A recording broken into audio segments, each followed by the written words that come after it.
बिस्मिल्लाहिर्रहमानिर्रहीम। नेक्स्ट हमारा टॉपिक है determination of pH of a solution.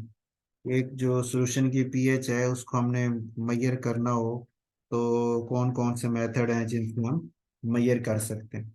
उसमें हमारे पास दो मेथड हैं, इंडिकेटर मेथड और ईएमएफ मेथड है। ये टॉपिक आपका लॉन्ग क्वेश्चन के हवाले से हो सकता है। अच्छा, इसमें इंडिकेटर मेथड में क्या होता है कि हमारे पास इंडिकेटर एक केमिकल होता है जो हम ऐड करते हैं उस सॉल्यूशन के अंदर। तो इंडिकेटर अपना कलर चेंज कर लेता है उस सॉल्यूशन की पीएच के वैल्यू को सामने रखते हुए। तो उसका खास कलर जो आता है उसको देख के हम अंदाजा लगा लेते हैं कि इस सॉल्यूशन की पीएच की वैल्यू क्या है। ठीक है, इसको हम कहते हैं इंडिकेटर्स, जो इंडिकेट कर देते हैं अपने कलर को चेंज करके। दूसरा तरीका ईएमएफ मेथड है कि इसमें हमारे पास वोल्टेज ईएमएफ आती है। ठीक है, और उसकी वैल्यू को यूज करके हम पीएच का अंदाजा लगा लेते हैं, पीएच की वैल्यू फाइंड कर लेते हैं किसी भी सॉल्यूशन के हवाले से। इसके ये जो ईएमएफ वाला मेथड है, ये किस्म का आपने इलेक्ट्रोलिसिस इलेक्ट्रोलाइटिक मेथड नाम सुना हुआ है। तो ये बिल्कुल उसी से मिलता जुलता तरीका होता है कि इसमें दो इलेक्ट्रोड्स होते हैं और नीचे वो सॉल्यूशन है जिसकी आपने पीएच फाइंड करनी। अच्छा, उस सॉल्यूशन के अंदर हमने दो डिप किए हुए हैं। एक हमारा रेफरेंस इलेक्ट्रोड कहलाता है जो सर्किट को मुकम्मल करने के लिए इस्तेमाल हो रहा है, और जो दूसरा है हमारे पास है वो हमारा इंडिकेटर इलेक्ट्रोड है जिसका काम है उस सॉल्यूशन की पीएच के बारे में इंडिकेशन देना कि इसकी पीएच क्या है। तो उसके लिए हमारे पास जो रेफरेंस इलेक्ट्रोड है वो हम S H E standard hydrogen electrode को इस्तेमाल कर लेते हैं, या saturated calomel electrode S C E. ठीक है, कैलोमल असल में नाम है ना, मर्क्यूरस क्लोराइड का दूसरा नाम है। Hg2Cl2 जो है ना, मर्क्यूरस क्लोराइड उसका दूसरा नाम है। तो इसके अंदर चूंकि वो यूज हो रहा होता है तो इस वजह से वहीं से उसका नाम रखा हुआ है सेचुरेटेड कैलोमल इलेक्ट्रोड का। ठीक है, ये रेफरेंस के तौर पे हो गए। और जो इंडिकेटर इलेक्ट्रोड हम यूज करते हैं उसमें भी कई हैं। यहाँ पे हम बात इस वक्त जो करने जा रहे हैं वो है ग्लास इलेक्ट्रोड की, जो पीएच की मेजरमेंट के लिए इस्तेमाल हो रहा होता है। क्योंकि वो ग्लास की जो कंस्ट्रक्शन इस तरह की हमने रखते हैं, ये इस तरह होती है कि वो sensitive to H concentration of H plus ion हो जाता है। तो जिसकी वजह से वो H प्लस आयन के बदलने से अपनी वोल्टेज को चेंज करेगा, तो हमें H प्लस आयन का अंदाजा लगाना आसान हो जाता है। जब H प्लस आयन की कंसंट्रेशन या एक्टिविटी का पता चलेगा तो वहां से हम पीएच की वैल्यू भी बड़ी आसानी से मेजर कर सकते हैं। ठीक हो गया। ग्लास इलेक्ट्रोड की वर्किंग क्या है, किस तरह काम करता है, उसके लिए इन्होंने ये एक डायग्राम शो की हुई है।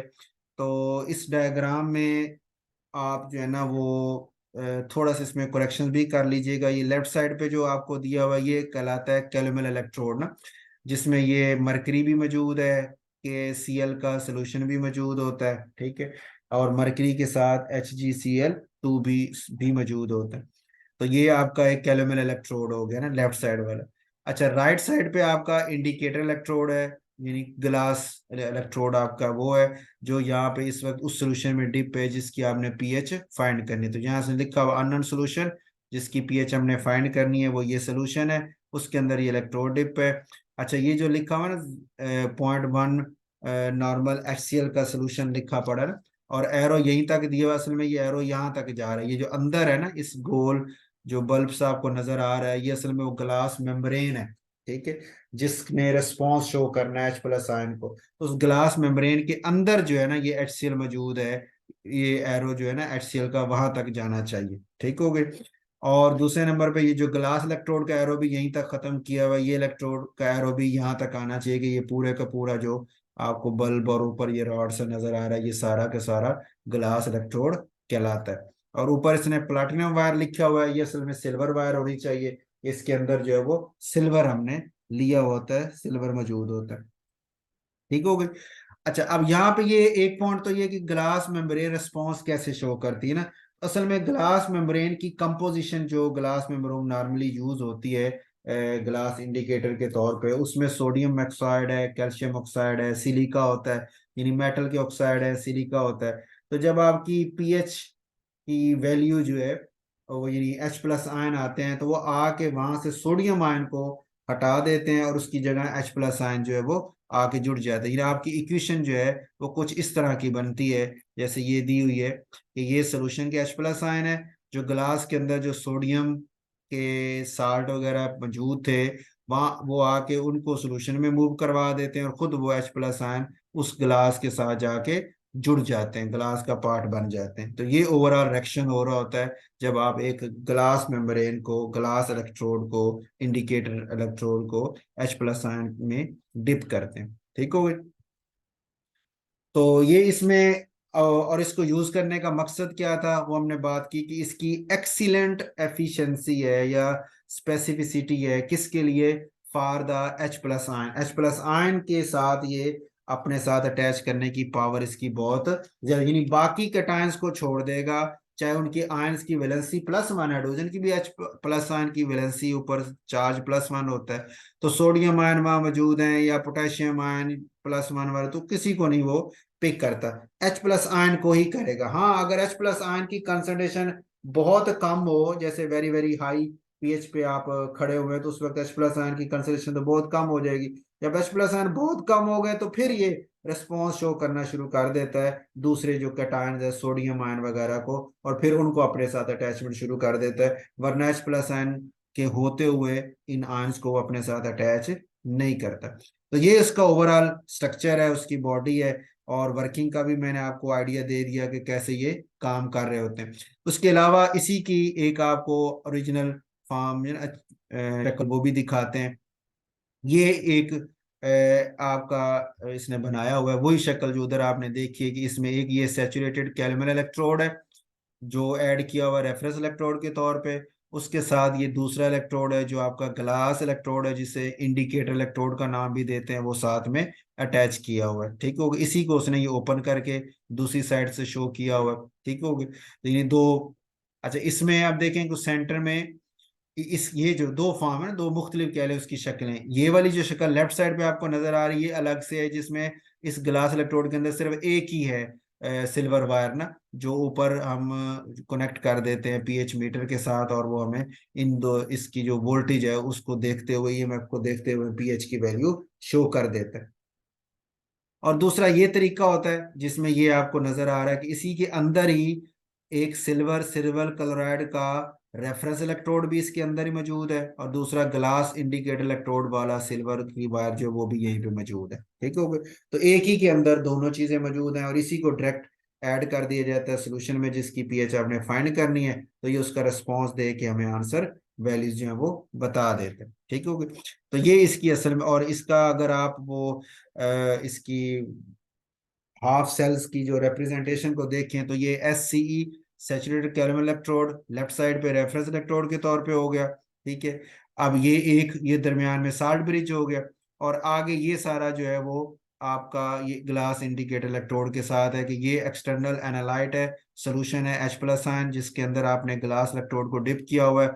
ग्लास इलेक्ट्रोड का क्या हिस्सा है, ग्लास मेम्ब्रेन है, ये जो आपको नजर आ रही है बल्ब फॉर्म में, ये ग्लास मेम्ब्रेन है जिसके बाहर वाली साइड पे H प्लस आयन है उस सॉल्यूशन के जिसको आपने फाइंड करना है। इसके अंदर भी H प्लस आयन थे जो अभी आपने बात की थी यहाँ पे, कि इसके अंदर हमने HCl को ऐड किया होता है, तो अंदर भी उसके H प्लस आयन मौजूद होते हैं। ठीक हो गए, तो अंदर वाले जो H प्लस आयन आपके पास हैं,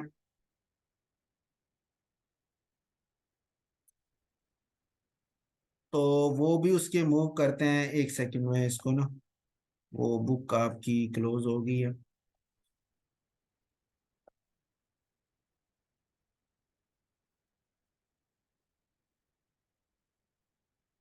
मैं इसको दोबारा ओपन कर लेता हूँ।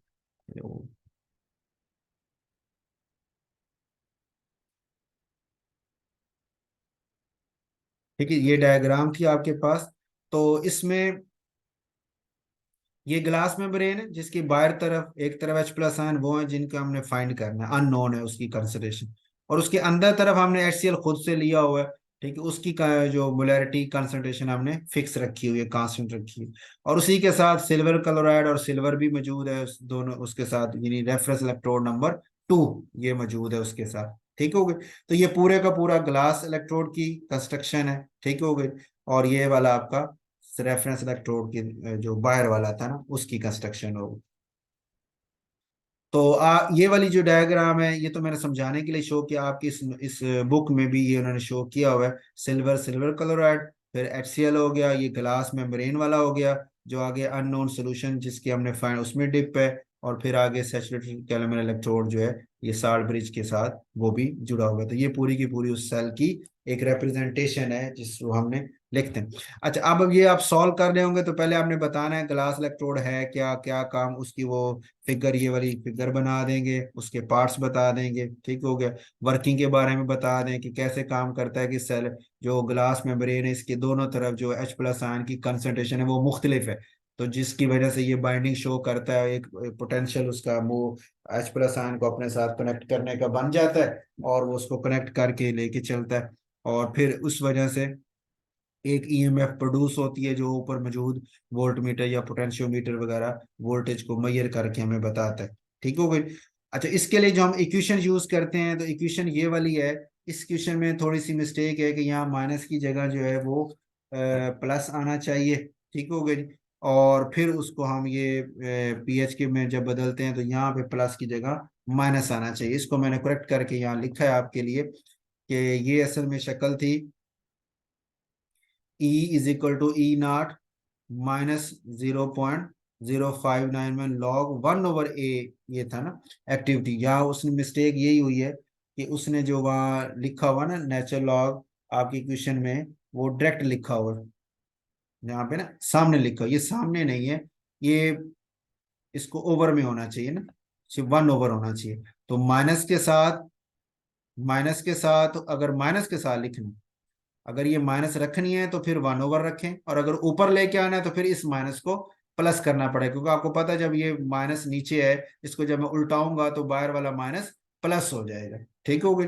तो अगर सामने रखना है तो फिर प्लस के साथ लिखना चाहिए, ठीक हो गया। और जब आप इसको नेगेटिव लॉग माइनस से इधर भी माइनस से मल्टीप्लाई करें, इधर भी माइनस से करें, तो negative log of H+, activity की जगह मैंने H+ लिख दी है, कंसंट्रेशन यानी एक्टिविटी को कंसंट्रेशन से बदल दिया है। तो नेगेटिव लॉग ऑफ H+ जो है वो आपके पीएच के बराबर होते हैं, इधर -7 वैसे ही आ जाएगा। तो ये इक्वेशन आपके सामने आ जाती है। अच्छा, ग्लास के लिए हम इसको Eg से अगर रिप्रेजेंट करें, जो यहाँ इसने शो किया हुआ है, Eg = Eg0, और यहाँ पे आपका फिर -0.059 pH आ जाएगा। ये आपने करेक्शन कर लेनी है, ठीक हो गई। ये वाली इक्वेशन आपकी बनेगी इस फॉर्म में।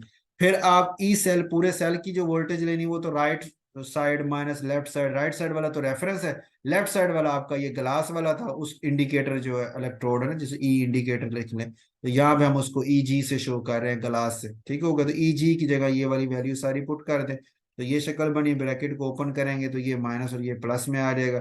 तो अब सेल की जो वोल्टेज है उसको यूज करें, रेफरेंस की वोल्टेज की वैल्यू रखें, Eg0 जो उसकी स्टैंडर्ड पोटेंशियल उसकी वैल्यू रखें, तो आप पीएच की वैल्यू आसानी से फाइंड कर सकते हैं इस इक्वेशन को यूज करके। तो अब जब ये सवाल आप यूज सॉल्व करेंगे तो उसमें आपने ये फार्मूला भी लिखना है, उसको करेक्ट करके लिख लीजिएगा, ठीक हो गई। और ये आपने ओवरऑल डायग्राम भी बनानी है, और लास्ट में आपने इसमें ये भी शो करना है, बताना है उसके बारे में कि आपका जो अ, है ग्लास इंडिकेटर इलेक्ट्रोड जो है, इसमें एक चीज है जो अभी मैंने थोड़ी देर पहले बात कर गया हूँ, कि it is not affected by oxidising reducing agent or by impurities in the solution. एक खूबी तो इसकी ये है कि चूंकि ये H+ आयन को स्पेसिफिकली रिस्पॉन्स देता है, बाकियों को नहीं देता, तो इसलिए ऑक्सीडाइजिंग मौजूद हो, रिड्यूसिंग हो, या कोई इम्प्योरिटीज मौजूद हो, तो इससे फर्क नहीं पड़ता, ये H+ आयन को स्पेसिफिकली मेजर कर सकता है। लेकिन जब अल्कलाइन सोल्यूशन आपका स्ट्रांगली अल्कलाइन हो, यानी OH- आयन की तादाद बहुत ज्यादा हो जाएगी, तो H+ आयन की तादाद तो कम होगी, तो फिर हमने कहा था कि ये फिर वोल्टेज शो कर देगा, लेकिन अब ये रिस्पॉन्स शो कर रहा होगा H+ आयन को, OH- आयन को उसको अपना रिस्पॉन्स शो कर रहा होगा सोडियम आयन को, H+ आयन को नहीं, क्योंकि H+ आयन जो आपके हैं वो अब बहुत कम हो गए ना हाई अल्कलाइन पीएच की वजह से, ठीक हो गई। ठीक हो गया। तो इस तरह यानी स्ट्रॉन्गली अल्कलाइन सोल्यूशन में जब हाइड्रोक्साइड आयन की कंसंट्रेशन बहुत ज्यादा हो जाएगी और H+ आयन की ऑटोमेटिकली बहुत कम होगी, तो फिर वो आम जो आपकी ये ग्लास मेम्ब्रेन है तो वो फिर उसको H+ आयन को रिस्पॉन्स, तो ज़ाहिर बात हुआ बहुत कम है, तो उसकी बजाय फिर जो अल्कली वगैरह है उनको रिस्पॉन्स देना शुरू कर देगी, तो वो वोल्टेज फिर भी शो कर लेगी। तो उसके लिए फिर स्पेसिफिकली स्पेशल क्वालिटी के ग्लास भी बनाए गए हैं जो फिर भी स्पेसिफिकली H+ आयन को ही रिस्पॉन्स शो करें और दूसरे कैटायंस को शो ना करें। ठीक हो गई। तो ये अगर आपका लॉन्ग क्वेश्चन आता है तो उसमें यहाँ तक तो आप पॉइंट मेंशन कर देंगे। अब मैं थोड़ी सी बात इसमें एडिशनल आपके समझने के लिए करना चाह रहा हूँ कि ये इक्वेशन जो है वो आई कहाँ से ना। ठीक हो गया। तो असल में हमारे पास थर्मोडायनेमिक्स के अंदर एक टर्म यूज होती है G = H - TS। ठीक हो गया। तो ये जो गिब्स फ्री एनर्जी है ना उसकी ये इक्वेशन बनती है। और एंथैल्पी जो है वो इक्वल होती है E+PV, ये इंटरनल एनर्जी है, ये प्रेशर वॉल्यूम वर्क है। तो H की वैल्यू अगर हम यहाँ इस इक्वेशन में पहली में रख दें तो ये वाली फॉर्म है। इसको अगर आप इसका डेरिवेटिव लें इसको लेफ्ट और राइट साइड को, तो ये इसका डेरिवेटिव बनता है। और आपको पता है प्रोडक्ट में वाली जो टर्म्स होती हैं उनका डेरिवेटिव लें तो उसका आंसर ये होता है कि पी का रख लेंगे वैसे, और वी का डेरिवेटिव ले लेंगे, प्लस वी को फिर रख लेंगे और पी का डेरिवेटिव ले लेंगे। इसी तरह टीएस के साथ करेंगे तो ये ओवरऑल फॉर्म आपके पास आ जाती है।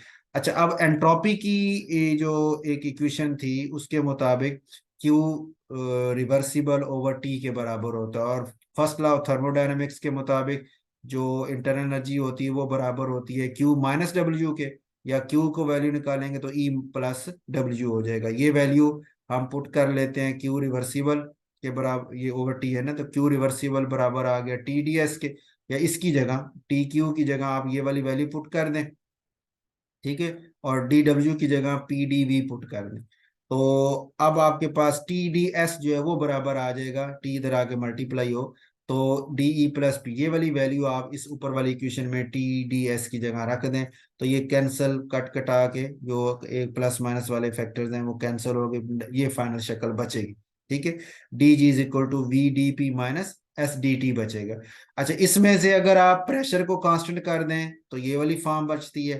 ठीक हो गया। और अगर आप टेम्परेचर को कांस्टेंट कर दें तो ये वाली फॉर्म बचती है। अब हम क्या करते हैं यहाँ पे कि ये जो टेम्परेचर कांस्टेंट वाली फॉर्म है उसको लिया है जनरल गैस इक्वेशन के मुताबिक PV = NRT से V = NRT/P के बराबर है। तो ये V की वैल्यू यहाँ पुट कर देते हैं इसकी जगह ये वाली, तो आपके पास ये फॉर्म आ जाती है। इसमें से भी NRT कांस्टेंट ले लेते हैं बाहर, और पीछे DP/P रह जाता है। यानी ये जो डेल्टा पी है ये इधर आके मल्टीप्लाई हो गया, तो पी के साथ DP/P हो जाएगा। ठीक है। और इधर DG सिर्फ आपका ये, यानी कि जो करली था ना स्मॉल चेंज को शो करने, वो डी से उसको हमने रिप्लेस कर दिया। ये भी डेरिवेटिव को शो कर रहा है, और ये करली का जो फैक्टर है इसे करली पढ़ते हैं, ये भी चेंज को ही शो कर रहा है, डेरिवेटिव को ही कर रहा है। ठीक हो गया। दोनों को इंटीग्रेशन किया है कि जब G1 आपकी थी फ्री एनर्जी तब प्रेशर P1 था, जब G2 है तो P2 है। दोनों को इंटीग्रेट किया। अच्छा, इंटीग्रेशन आपने पढ़ी हुई है कि डेरिवेटिव का उल्ट होती है, तो ये इसको कैंसिल कर देगी, तो यहाँ डेल्टा जी यानी DG कैंसिल हो जाएगा, तो सिर्फ G रह जाएगा। ठीक हो गया। G की वैल्यू फिर आप लिमिट पुट करेंगे, पहले G2 रखेंगे फिर -G1 की वैल्यू रखेंगे, तो ये G2 - G1 आ जाएगा। ठीक है, लेफ्ट साइड पे। अच्छा, राइट साइड पे क्या आएगा कि इंटीग्रेशन में इसका रूल ये है कि अगर एक फैक्टर नीचे हो उसकी पावर 1 हो और उसके ऊपर ही उसका डेरिवेटिव हो, तो नीचे वाले का नेचुरल लॉग आ जाएगा। इसका आंसर आएगा नेचुरल लॉग ऑफ P। ठीक है। उसका ये P1 और P2 उसकी लिमिट्स बन जाएंगी। पहले हम नेचुरल लॉग ऑफ P2 रखेंगे, P2 की वैल्यू, फिर minus natural log of P1 आएगा, और दो लॉ को जब इकट्ठा करेंगे तो वो P2/P1, माइनस वाला फैक्टर नीचे आ जाएगा, तो ये नेचुरल लॉग P2/P1 आ जाएगा। ठीक है। इस इक्वेशन को हमने यहां से लिया है G2 - G1 = NRT natural log P2/P1 को। ठीक है, लेके हम इसको लेके आते हैं यहाँ पे, ये वही इक्वेशन आपके पास आ गई। ठीक हो गया। अब इसमें हम कहते हैं कि जब आपका प्रेशर, एक मोल आइडियल गैस है, जब उसका P1 प्रेशर 1 atm हो, तब उसका आर्बिट्रेरी प्रेशर जो है वो P0 है, तो फ्री एनर्जी चेंज उसकी क्या बनेगी, वो यानी ये G2 की जगह G आ गया और P2 की जगह P आ गया। और जो G1 है उसकी जगह G0 आ गया स्टैंडर्ड, और उस वक्त जो प्रेशर होता है वो 1 atm नॉर्मल प्रेशर होता है। ठीक हो गया, तो ये आपके पास equation G is equal to G0 plus RT natural log of P आ जाएगा। अब एक रिएक्शन है, रिवर्सिबल रिएक्शन हो, जिसमें ये जिस तरह ये रिएक्शन A B और CD दिया हो, इस पे ये प्रोडक्ट की और ये रिएक्टेंट, इन पे अगर आप अप्लाई करेंगे तो फ्री एनर्जी रिएक्टेंट ए की निकाल ली, इसी इक्वेशन को सामने रखते हो तो GA आ गया, GA0 आ गया, और उसके साथ जो कोफिशिएंट मौजूद है ये इक्वेशन के अंदर, ये ए के साथ ए है उसको भी साथ रख लिया। ठीक है, ART natural log of PA हो गया, इसी तरह B C और D आ गया। फिर ओवरऑल निकालते कैसे हैं, डेल्टा जी डिफरेंस के प्रोडक्ट माइनस रेक्टेंट, प्रोडक्ट वाली वैल्यू ये प्रोडक्ट है, ये रेक्टेंट है, इन सारों की वैल्यूज पुट की, प्रोडक्ट वालों को, अब ये जो नॉट वाले हैं उनको पहले अलग कर लिया, वो माइनस होके डेल्टा G0 बन गया, और ये दूसरे वाले सारे उनमें ये RT तो कॉमन चला जाएगा ना, बाकी सारी टर्म्स, ये जो C है ये PC की पावर बन जाएगी, इसी तरह ये D इस PD की पावर बन जाएगी।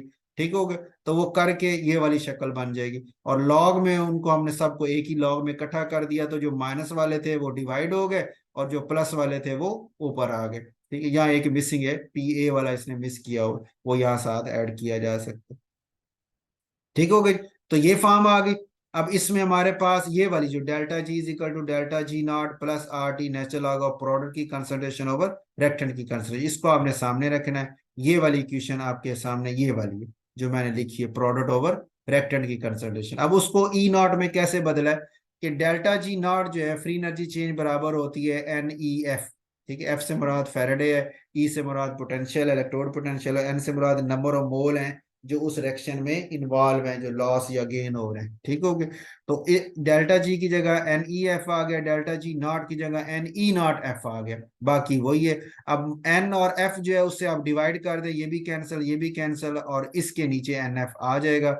ये माइनस है, ये माइनस माइनस से मल्टीप्लाई कर दें, ये दो माइनस प्लस हो जाएंगे, ये वाला प्लस आपका माइनस हो जाएगा। ठीक हो गया, तो ये वाली शक्ल आपके सामने आ जाती है, RT ओवर NF नेच प्रोडक्ट ओवर रेक्टेंट की कंसंट्रेशन। अच्छा, अगर नेचुरल लॉग को आप लॉग में बदलते हैं, नेचुरल लॉग होता है ना वो लॉग है जिसकी बेस E है, और अगर इसको वो लॉग जिसकी बेस 10 होती है उसमें बदलें तो वो 2.303 लॉग के बराबर होती है, तो इसकी जगह वो आ जाएगा, तो ये 2.303 RT NF और बाकी लॉग वही। इसमें आप वैल्यू पुट कर दें, R की वैल्यू 8.3143 जूल पर केल्विन पर मोल होती है, टेम्परेचर आपका रूम टेम्परेचर 298 केल्विन आ गया, नंबर ऑफ मोल 1 आ गए, क्योंकि H प्लस आयन की हम बात कर रहे हैं तो एक ही इलेक्ट्रॉन लूज होता है उसका। ठीक है, तो वो 1 आ जाएगा, और F की वैल्यू 1 फेरेडे 96,485 कूलम के बराबर होता है, इसकी वैल्यू पुट कर दें।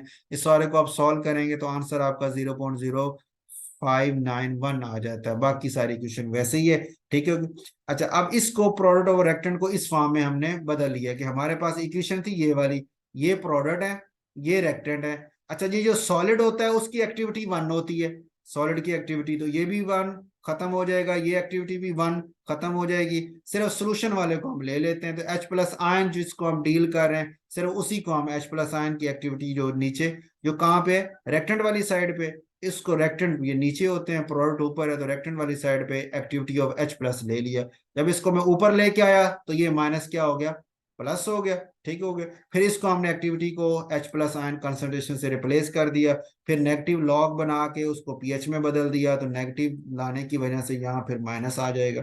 ठीक हो गया, तो ये वाली आपके पास इक्वेशन बन जाती है जो हम फिर पीएच को फाइंड करने के लिए इस्तेमाल करते हैं। तो ये एक एक्स्ट्रा चीज मैंने साथ डिस्कस की है कि ये वाली इक्वेशन आती कहाँ से। बाकी आपने जो पेपर के हवाले से या आपका सिलेबस है वो वहां तक की है, आपने उसी को ही सामने रखना है, और आपका ये सवाल जो है ना, यहाँ से ये इंडिकेटर, फिर EMF, फिर ग्लास इलेक्ट्रोड का बता के, फिर ये कि सेल इरेक्शन बता के, और लास्ट में ये फाइनल पूरे सेल की क्या इक्वेशन बनती है, और इसको यूज करके हम पीएच की वैल्यू निकालते हैं। डायग्राम भी आपने बनानी है, इसमें जो करेक्शन मैंने बताई है वो आप जरूर करें करके, और फिर और लास्ट में ये पैराग्राफ भी आपने डिस्कस कर देना कि कहाँ ये इस्तेमाल हो सकता है और क्या इसकी लिमिटेशन।